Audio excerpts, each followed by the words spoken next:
Hello, everyone. Good to have you all here. Today, it's Wednesday. It's 9 o'clock here in Ireland, 9 o'clock in London as well. And it's time for our spiritual light. And it's nice to have you all here with us. Today, I will have my dear friend Silvia with me. Charles cannot make it today. So, whatever you are, Charles, if you're watching us, we wait for you next week. You know. Also, I want to say good evening to Trevor, O'Donnell, Delany Freitas, Elsa, our dear friend Elsa. Thank you for being here with us. And today's topic it is many are called by few and few are chosen. Many are called and few are chosen. So it's an important topic, and we will develop more about it while we go any further in this conversation here. But meanwhile, I want to say good evening, Miss Gibbons. How are you, my dear?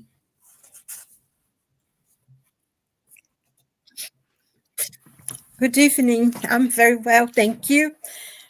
Getting used to be very cold now because the weather has really changed, but it's good, and we are good. And today we're going to have a very special conversation, I think, in one of the parts of the gospel.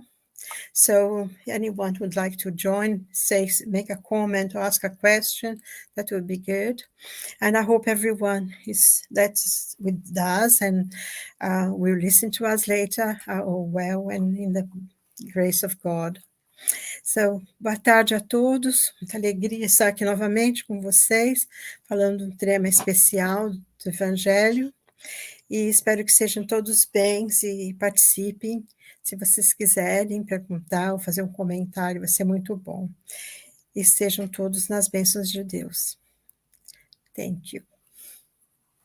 Good, good. And also, I forgot to say, Elsa Lee, because Elsa is in Sweden, so Elsa Lee is also listen to us from Sweden. So good to have you all here today. Hello, you So, too. yeah, let me share my screen.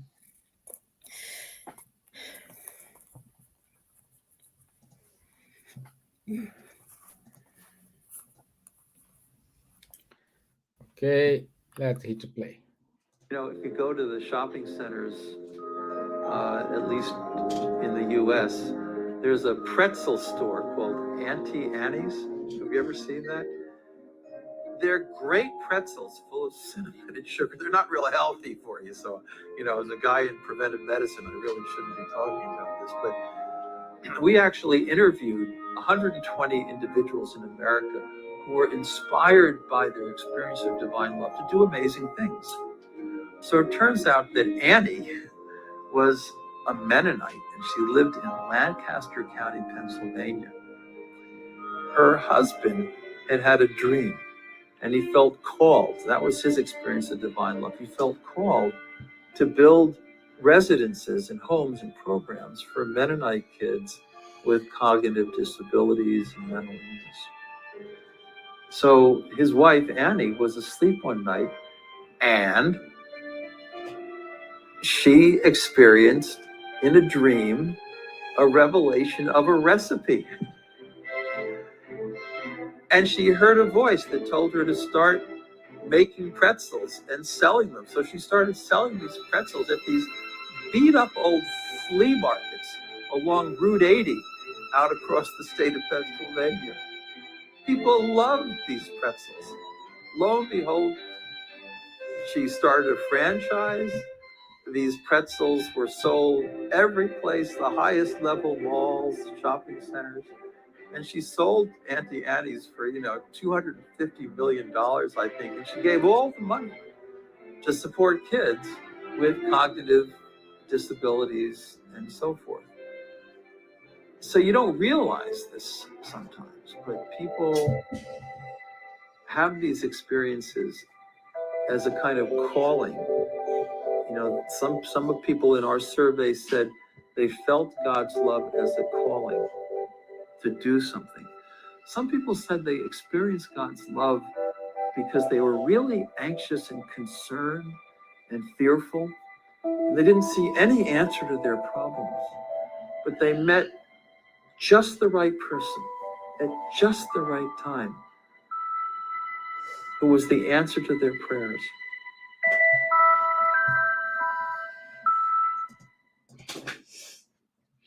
Okay, so nice video, nice video. And the question here is why this guy had the dream, why he was called, and I'm not being called. I dream night, but I don't have this call. Perhaps this is one of the questions you may ask to yourself right now. Others who listen carefully what the doctor Stevan said, people have different experiences in being called. And today's our aim here is to give you a kind of details what this passage from Jesus means, how, not how we can support, but how we can make ourselves a better person. And this is my first thoughts, Silvia. What's your first comments? Well, I think this kind of dreams in which you almost told something um, and fulfill a kind of mission. I think sometimes we already bring with us some kind of work that we have to do, and maybe a dream like this will be a reminder for us to start the work. You know, I think sometimes they call this numinous experience when something spiritual happens to us that lifts us from our day-to-day life and brings into some kind part of light, like they did, because they started making the pretzel to selling them, and they were very successful, and they gave the money to help children in need. So that was something very special. And I think the point you made as well, Stevan, is very correct, because each and every one of us has a work to do. We have a mission to fulfill. I think sometimes people think of great people like Divaldo, Chico Xavier, or Mother Teresa, or Gandhi, or anyone really that makes a difference in the world. And we think, oh, they had great missions and they were great people, and we know that some people have more spiritual experience. They are more spiritualized. They are in a higher level spiritually than most of us, and they come with bigger and in many ways heavier missions to fulfill. But each and every one of us come here for a purpose. I think sometimes, we admire these people, and of course we must, because they're special people and they have, fulfilled their mission. But I think that's what we have to admire in them, the effort, because no matter how, spiritualized you are and everything, to fulfill a mission here on earth, it takes a lot of determination, a lot of effort, a lot of work, and a lot of determination in a sense of sacrifice. You need to sacrifice quite a lot to achieve certain things. And I think that's what we have to admire in the people who fulfill their missions here, that they have done the work, that they have been able to give up a lot of things in order to fulfill the work they came to do. And I think sometimes we think, oh, I'll never be, because I'm too small, the world is too big, it's too powerful. But sometimes what we need to do is just to be kind to someone close to us, to be friendly, to learn to be more forgiving and more giving and understanding, to think of the world, to help make the world a better place. And I think sometimes people like that are very rare, to that they make the world a better place. It's not a sort of change the whole world, but around them. And I think very much sometimes about my mother, that was a person who used to have people around her all the time, and you felt good with her. She was friendly, she listened to people, and they went on with their own problems, and she heard them, she listened to them, and she died with their secrets. And she used to make the world around her very easy, very light, and very happy. And I think there was always people around because you felt comfortable with someone like that. And often I think, why? But she wasn't, in any way exceptional, different from anybody else. But I think just the way she reached out to people, someone came in and said, "Oh, would you like?" She wouldn't say, "Oh, would you like a cup of coffee?" She would say, "I'm making you a cup of coffee." Or tea or whatever it was, and I'm making you this sandwich because you look hungry. She wouldn't ask, "Would you like one?" She just said, "I'm going to do it for you." And I think, sometimes it's so easy to reach out because I think most people, and, working in therapy and everything, most people have what they really need is to have someone to listen to them, to have someone who they feel that they are valued, that you see them. I think, especially now in this world that we are living now, that most people now on their mobile phones or on their electronic, and they are completely detached. They're talking to people on the other side of the planet, and they're invisible to the people who are next to them, and they are invisible to them as well.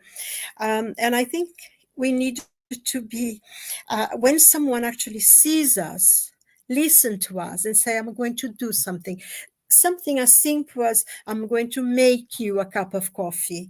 I am going to, oh, would you like to come with me to this? Come with me." And I think these kind of things make one feel a lot, touch you, makes you feel happier that someone actually pays attention, knows that you're there, and is willing to do something for you. I think this is very much, a mission. Also, I mean, being a parent, I mean, you have two daughters, which probably are the light of your life, and it should be. That's your mission, maybe, and working for the work that you do. You work really hard for life and support your family, but you also work extremely hard towards the spiritism and everything. So you are fulfilling a mission. And I'm sure that everyone that maybe is listening to us now, or will, for anywhere, everyone is fulfilling some kind of mission. And if we are able to do this with grace, with gratitude, because when we do something for other people, they don't have to be grateful to us. And sometimes they say, "Oh, I've done something," but they never even say thank you. But if you think about it, they don't have to say thank you. I have to say thank you because they gave me the opportunity to serve. And in the end, it's better for me than maybe for them, and this kind of also wanting to have gratitude. And some people are not grateful, and that's fine, it's their problem. But we should be grateful that we actually helping someone. They gave us the opportunity. So there are so many ways that we fulfill missions without having to transform the world, maybe with a prayer, sending a prayer to a place like Gaza, Israel, the Ukraine, the Yemen, sending them a prayer, showering, your thoughts in positive light and sending to those people who are there suffering. Because we know the ones who are suffering have nothing to do with the conflict in the first place. So they need us to send them a lot of love and not be partisans, but just see them as brothers and sisters in need. And we're doing something much more important than we think sometimes, because if we do it with faith, with kindness, and we have a really strong feeling and sending light, they will receive it. So maybe for a moment they'll be able to rest. So I don't know if I answered the question, because I went on a little bit. But Oh, yes. Yes, you did, my dear. And also, I want you to say good evening to Marco Davis. Now, Esoli wrote to so, us. Thank you, Esoli. hi, Osali. Hi. And Again together again. yes, I see yes. her every week. So, I think one of our problems is because we think in order to be chosen, you need to do great things, huge things, like this case from Antians, like someone who won the lottery and gave up all the money to charity, build up homes, self-isolating in the villages in Africa to build homes, to give them water to drink. But yes, they are chosen, they are called, they are called, but chosen is kind of different. You can be chosen just to do simple things. Like Silvia said, do a prayer for someone, be supporting to someone. And I considered myself a lucky guy. I am not in a war zone. I have a shelter. I do sleep warm at night in a cozy bed. I have a family. I have health. What I can ask more for? We needed to start to stop that. Oh, if I won the lottery, I will do this. If my salary increased by X%, I will give it 5% or 2% to the nation. You need to work with what do you have right now. What do you have right now? It is everything you need to start something or to accomplish your mission. This is, in my viewpoint, the biggest mistake we always make is waiting for the perfect moment, perfect timing, perfect day, perfect year. And while we are waiting for this, we miss all the chances to get a better person, because truly, when you serve, when you help, you learn most. And we miss the opportunity to learn, to become a better person, to become a better human being.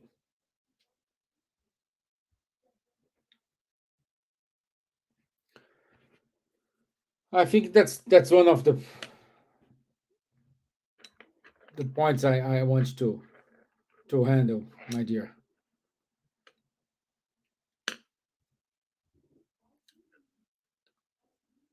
You're in a mute. Mute myself. I forget sometimes to unmute. Yeah, I'm not come out of it now. I think this. This the title of a talk today, many are called, but few are chosen. It's from one of the parables of Jesus about the wedding feast that his king was going to. His son was going to get married, so he invited a lot of people, and then he sent his servants to go and remind people that they hadn't been invited, and they said they wouldn't come because they were busy, whatever they were. So he sent them back and other people and said, just to remind you, he wants you to come. And then they were so angry, and because they had been intimated to go when they didn't want to, and they actually killed the messengers for the king. And then actually then the king was so angry and said to others, go out into the highways and byways and invite everyone to the wedding, everybody, because the ones who were invited didn't come. And then, a lot of people come to the wedding, of course. And then the king saw one of the person in the wedding that wasn't dressed properly for the wedding, and so he told him to go away. And he says, one of the things that Jesus said was, the king said, take him away and send him to that place where there's gnashing of teeth and all that, so being suffering. And sometimes this parable, it's very misunderstood in many ways because, first of all, there'll be a wedding, the son of the king. Everybody would come to this wedding, even those who were not invited. But it's interesting that people didn't want to, because I think one of the problems about understanding the Gospels and why Jesus talked in parables, and actually all spiritual teachings in many cultures, they all talk in stories and parables like Jesus did, because like he said, those who have ears to hear will hear. And this is one of the difficult ones to understand, because why wouldn't people go to a wedding, and why they had to be sending people to remind them and everything. And then when they came, one of them is thrown out because he wasn't properly dressed. And I think this is one of the things that I think that was God inviting us to come to the feast that's given to all those who fulfill their missions on earth, who take on board, be it raising a child, be it raising, helping, be a daughter, the one who sweeps the street, whatever it is, that a mission, a musician, a teacher, a nurse, everyone, they going to be invited into this banquet that will be given to all.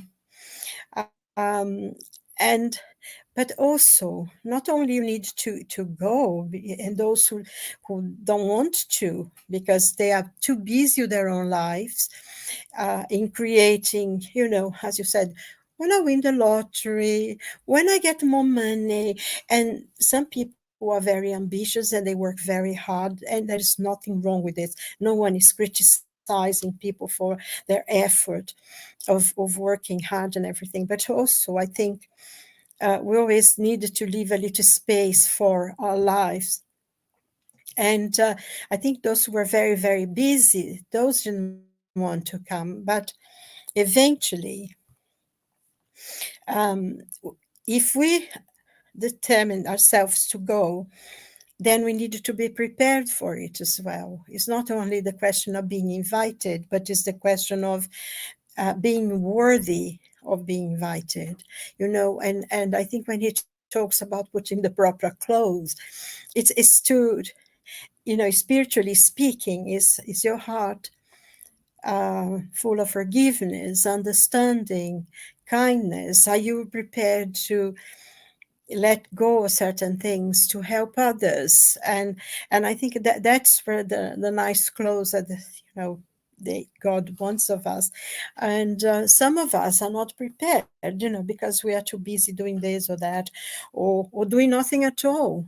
Because, the fact that some people don't go to them because they don't work either, So that's not a problem. Just we need to have space to be also in our lives, in our material life, but also to have that part for their spiritual life. Because no matter how rich, how powerful, how important, how special you are, one day the physical body will close their eyes to this world. That's the great unifier, isn't it, Stevan? No matter who the person is, they will die, and whether they will have a major funeral with beautiful music and things, like a queen, which I thought was beautiful, and she deserved it. There's someone who deserved that, was her. Or just a simple funeral, we are going to die. This is the great unifier. This puts us all into perspective, and we are going to leave behind all the material things that we had, we didn't have, the private planes, the diamonds, everything. But on the other side, we are all the same, except by what we've done here, all the good actions that we've done in this earth. That's the things we carry with us. That will be part of our luggage as we go into the other side. And that's what makes us a better person, live in a better place. And I think this is very important, and to define one thing. And part of this chapter as well is that when people start, because they're forever testing Jesus and asking Jesus, who do we pay the tax? Do you think we should pay the tax to the Romans or should not pay the tax? What do you think? And it was a very, whatever answer Jesus would give them would create a problem. And then he says, well, show me the money that you have to pay. And then he said, what is the subscription here? It says Caesar. And Jesus said, give it to Caesar what's Caesar's, and to God what is God.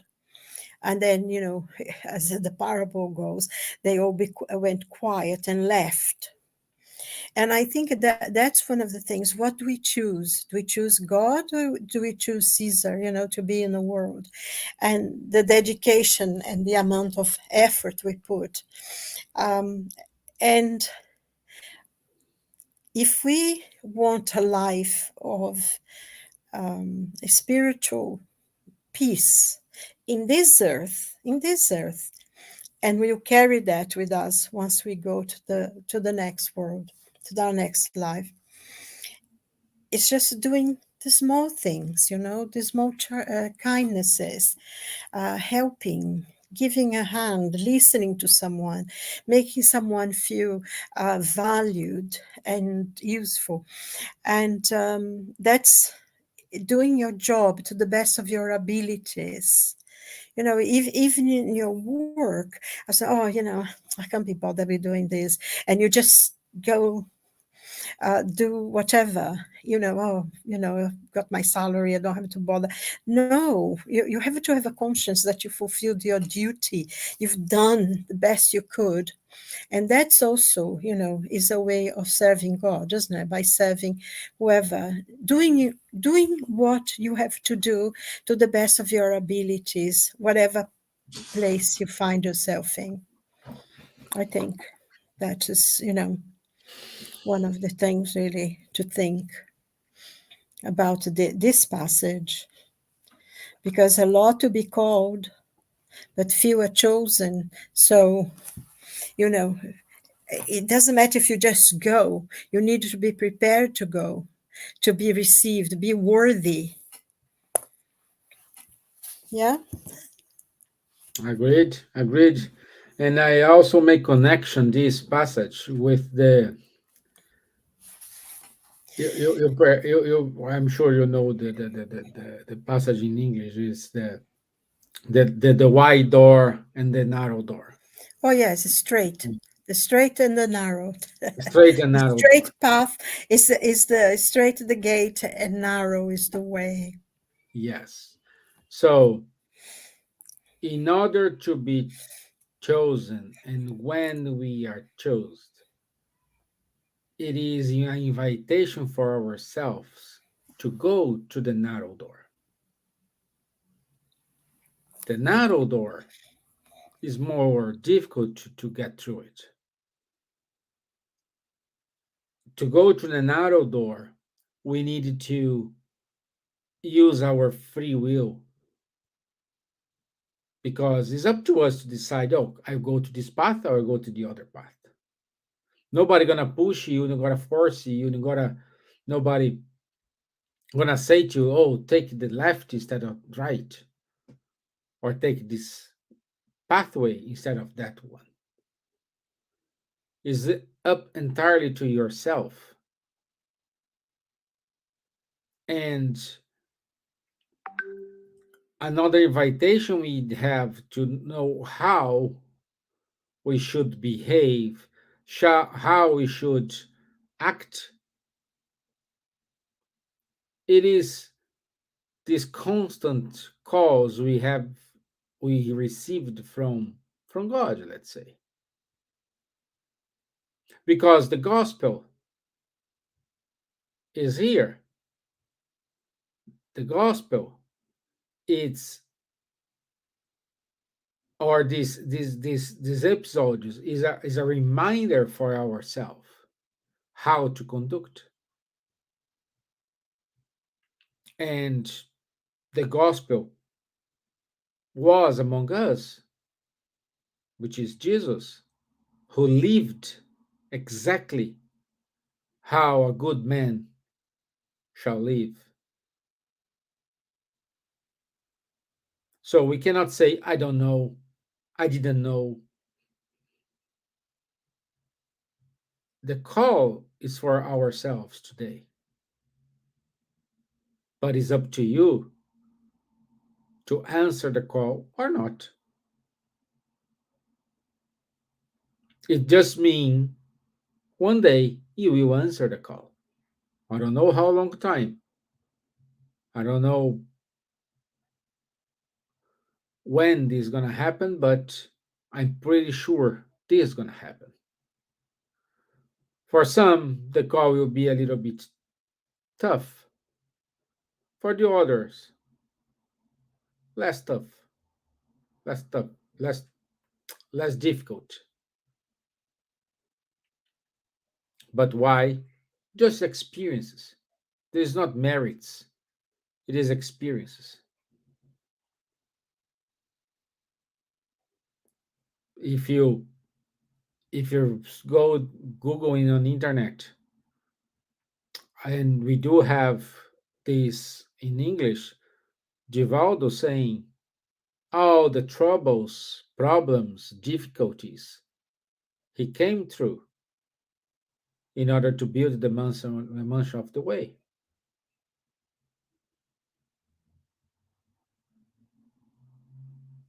There.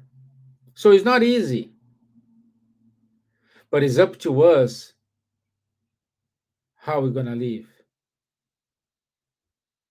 It's not easy to go to a doctor and be diagnosed. I forgot diagnosed. Yeah. Uh, oh, you have a cancer. Okay. The first call, it is the toughest to receive, but after receiving this, it's up to you how you handle your life. If you're gonna stay thinking you are the least person in the world, why me? I do all these good things, but I'm suffering now. I'm being punished now. The other hand, you can say, okay, I have this. I will fight for my life, and I will accept whatever outcome it comes. is your choice. Again, going back to my point, it is your free will. We will decide what do you want. But I can guarantee we are being called every single day.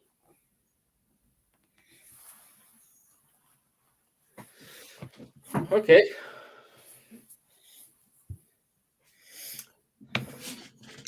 Anything to add, my dear?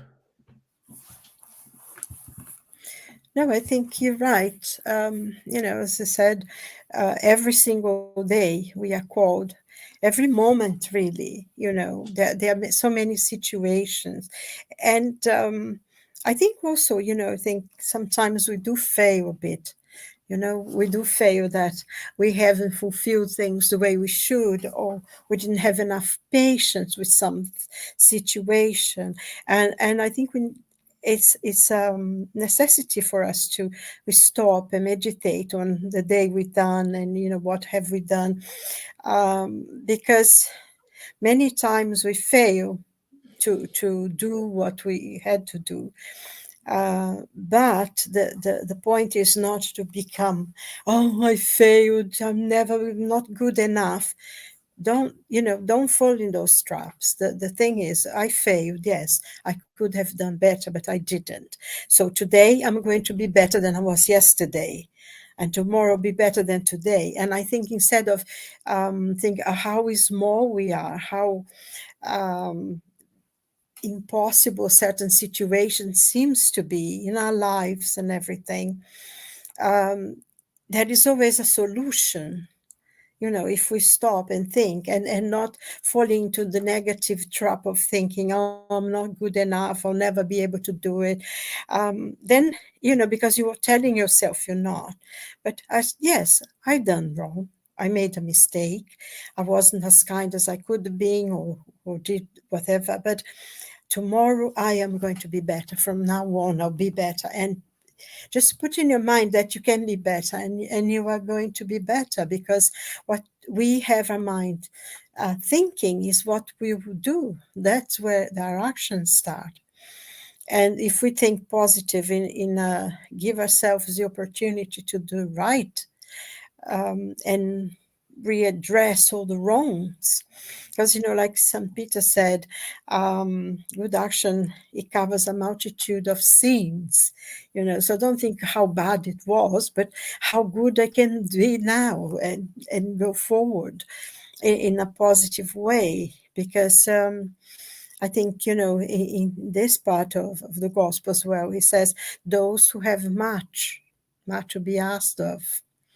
So and that is the other one as well, that for those who have much to be given, and those who have not, will be taken away.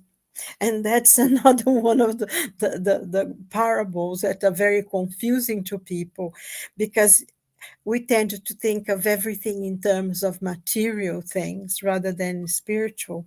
So if a person who has already but does more, is kinder, it makes the effort, because I think it's not, oh yes, I have to be so generous and I have to be so wonderful, but to make the effort to make a difference. It doesn't mean that you have to give everything. There are things that sometimes don't require money, or any possessions, but it requires what you have inside, what you can give, that it's yours, that belongs to you.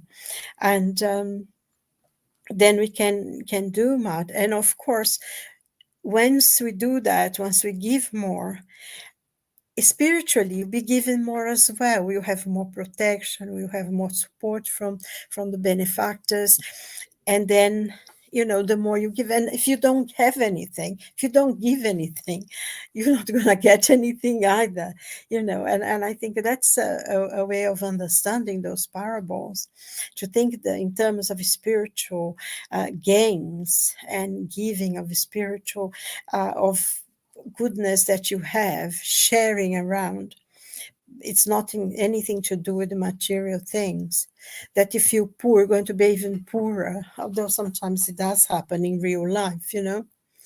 But I think in the parables he was talking about giving more of, spiritually speaking, and because the door is open for everyone, but if you have a lot of luggage, you can't get into the gate, isn't it? And one thing also that is very important, because sometimes we think that if we pray a lot, if we go to church a lot, we are constantly talking about God and living a life of total restriction. Um, and then Jesus in one of the parables, he said, not everyone who says Lord will went into the kingdom of God, but those who do the will of my Father who is in heaven.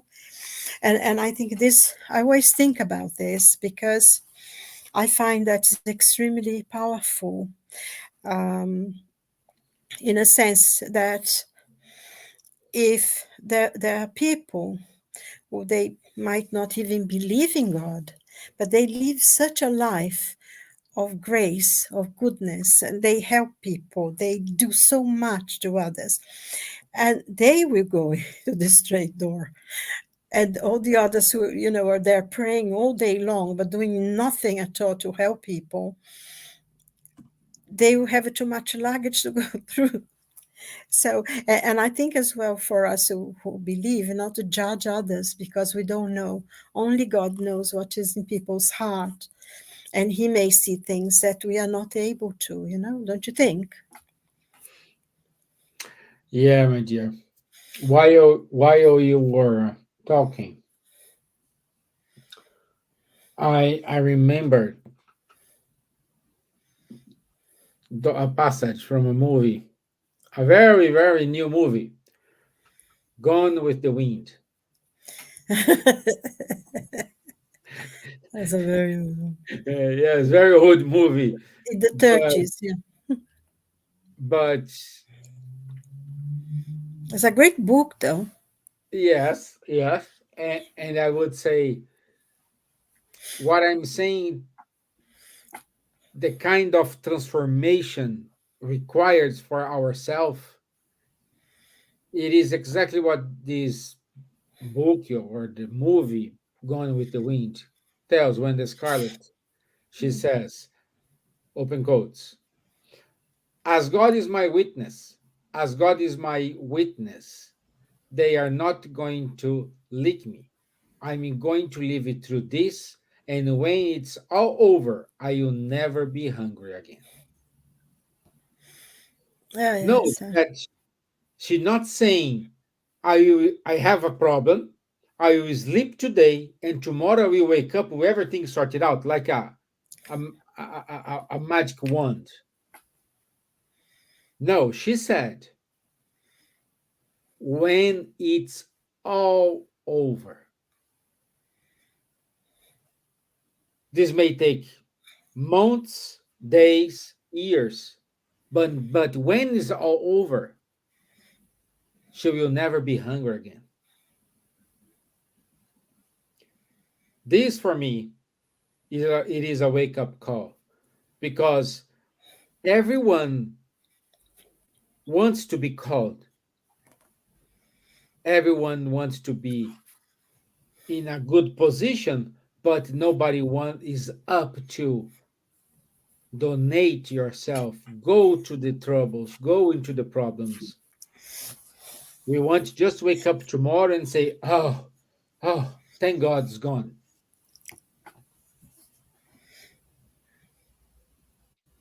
And at least for me, this is a good example how we should handle it. You know, for those who don't know more about the movie, please It's a research, very old film, yeah. research. you know, And of course she was talking about, the period that she was living through was one of the hardest and most painful periods in the history of United States. As it was the Civil War, that was brutal, was absolutely savage. yes, those 4 5 years of that horrible war that still now, still have the marks of it. And we are living through many difficult things now, and some people are living in that situation without having the, because of some people's ambitions for power too, because um, they don't care really who they sacrifice, to achieve whatever they want to achieve. And that's painful. And I think, she said that, and actually she did it. Because if you see the movie, Scarlett O'Hara was a woman to be reckoned with, and she did everything to overcome, and she did. So I think that's one of the things we have to say. Nothing lasts forever. Everything uh, we go, we have to pass. Everything must pass and will pass, and things will be different. So not give in or give up, but try to, to stand there, and when the things are difficult, because also we can always ask for help, isn't it? When we are living certain situations, sometimes we have friends, other people don't have anybody, and it's very, very difficult. But you can always pray, because God is always with us and won't give up on us at all. So we should not give up on him. And don't see ourselves as small. I feel that, sometimes we tend to look at ourselves and think, oh, I'm not as good, I'm not as clever, I don't have as much money, I'm not as pretty, I'm not as this, I'm not as that. And we accept everything that we don't have, instead of making the list of everything we do. We're thoughtful, we're kind, we have good friends, we have loving families, we can give this, we are able to work, we are able to get up in the morning by ourselves, go to work, do whatever. We are so blessed with so many things. And instead of seeing everything that we don't have, look at the great things that we do have, and then we would feel a lot better and much more positive. Because I think one of the parts as well of the gospel here, actually, it says, how do you recognize a good Christian? And that's one of the most difficult things, and I'm not talking about religious, religion, or the follower of Jesus and follow that, because if you take the gospel, it's universal. It's not specific, because actually Jesus didn't create any church at all, Um, he had all the gospels apply to the people of his time and to us now, and will be forever, because it's universal teaching, and mostly is in every other culture and other religion, that they have the same principles, or having kindness to each other, and treating each other as with the same values that we have, as the same things that we want for ourselves, we should want for others as well, isn't it? So, I mean, he talks about, how the Spirit teaches how to recognize a good Christian, if he's forgiving, if he's loving, if he follows the basic, if he does to others what he wants the others to do for him.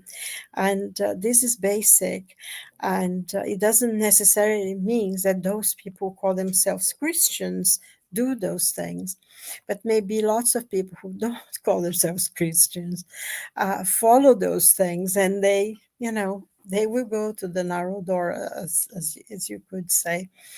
So, in a way, the sort of message, what I feel for myself is stop thinking small and think big.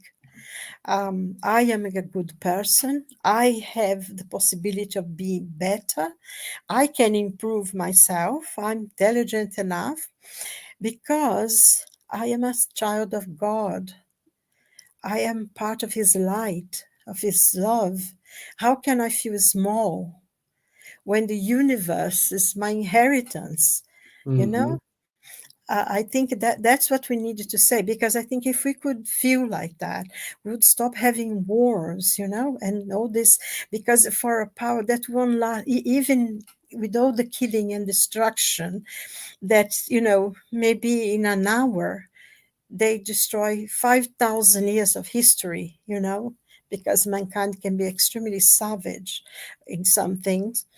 But it will be left, and they will die like everybody else, and all the power and all this, they will go with them, because they will have to leave it here.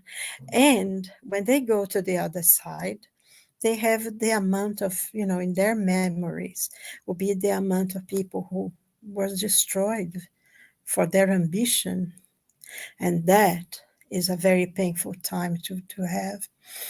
And I think sometimes you need to feel sorry for that, because one day they have to wake up to what they've done, and that's a sad day.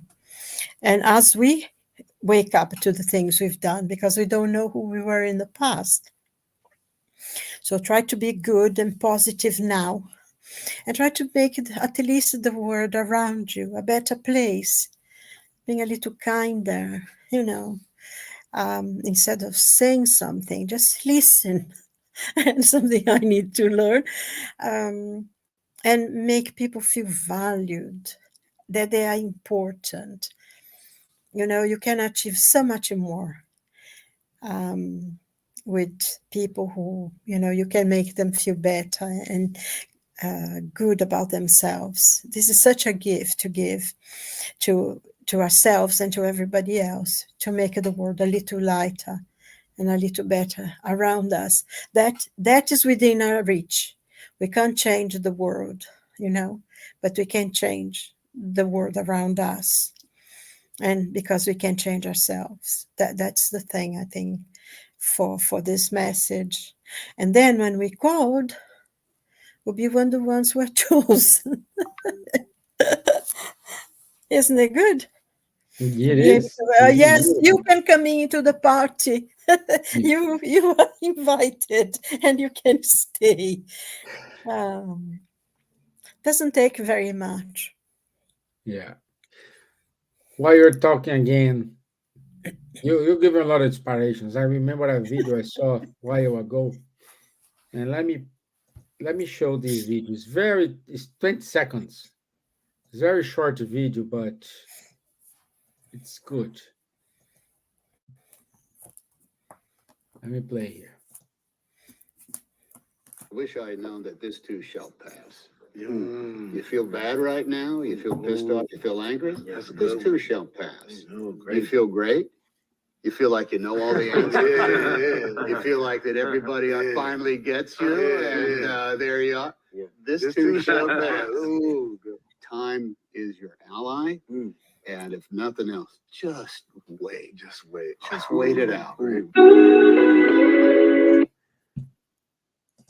So this shall pass. I never seen that. Everything Yeah. shall pass, yeah. And I mean, it was all these very, very famous people there, isn't it? Yes, Each and every yes, one of yes. them Tom are Hanks, very, Robert very De famous, Niro, very well loved. Adam Sandler. Most of them Oscar winners and everything. Yeah. Yeah. And it's interesting because they all go through the same questions, and I think, just repeating myself, I think the greatest gift that we can give someone is to make them feel valued, to give Yes. them a proper recognition. It's such a easy thing to do, but makes very big difference on people's lives. And that, I think, one of the things we should really do, without flattery, without saying things that are not true, just to get into people's ego and flatter their egos. I'm not talking about that. I'm talking about seeing something genuine that the person has and emphasizing that point for them.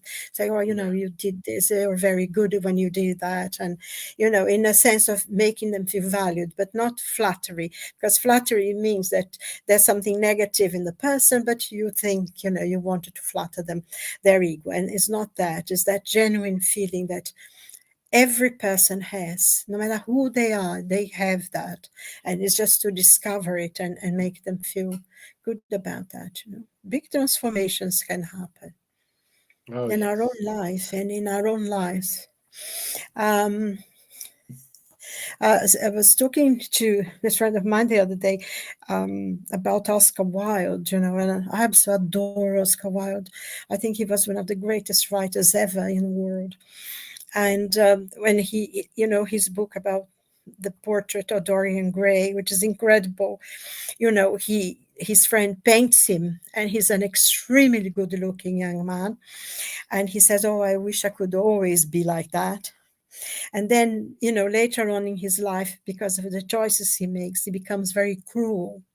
And he becomes very, and this painting that he has in his drawing room, every time he sees it, when he does something deliberately cruel to someone, when he comes home, he has a look at the painting, because he always looking at the painting, admiring himself. And he notices, I always remember that, he knows that something in the mouth had changed, from that rosy kind of, there's like a kind of wrist in the mouth, and he's surprised when he sees it. And then, from then on, he goes on in his life of cruelty and everything. And the painting is transformed, and it's like his outer ego is there, and then he becomes so disgrace and disgrace with that he hides the painting, but he himself always looks really nice and young and beautiful. But he cannot tolerate to look at his painting anymore, that shows all the marks of his cruelty and his evil ways.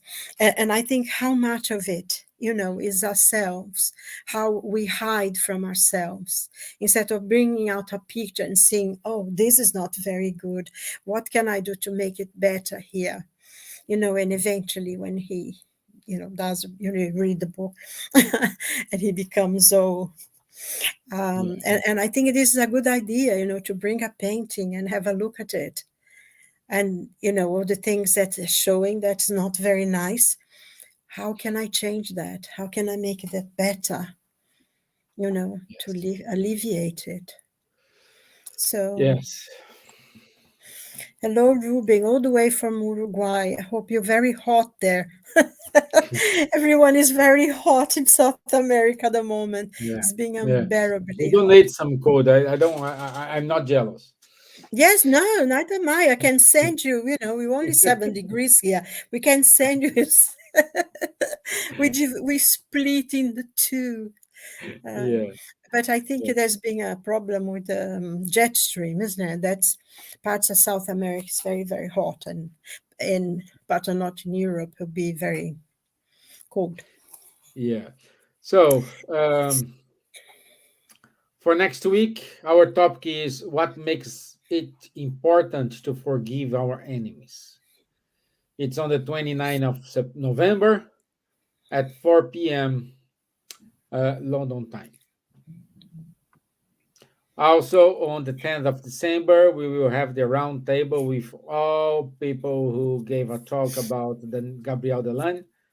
And so this is a must watch event talking about Gabriel Delan to wrap up the year we dedicated to, to him. Every Saturday, we do have our Mediums book studies with Guilherme Dias, Munir Gariba, Charles Kempf, 10:30 a.m. London time. Every Monday at 8 p.m. London time, we have the study of the book Astral City. And every other Tuesday, the conversations on mediumship with Rafael Caldas and Faye Waddington. And this is it for ourselves today, my friends. Thank you all for joining us. Thank you, Marco Davis, Ruben de los Santos, Elsa Lee, Delaney Freitas, Trevor, our dear Marcia Leon, Thais Ferrari, sorry, Thais Ferrari, so Andrea Oliveira. So thank you very much for your time, and we will see you next week. Yes, hopefully Charles will be with us as well. Yeah, I hope he'll be here with us. Yeah, Yeah, that'll be good. okay. So, thank you very much, everyone. Have a blessed week, and be with you again. Bye, Stevan, Bye, Silvia. and Tá bye to bom. Charles, and bye, Bye, everyone. Charles. God bless you all. Cheers. Bye Bye, bye, bye. bye, bye. Bye.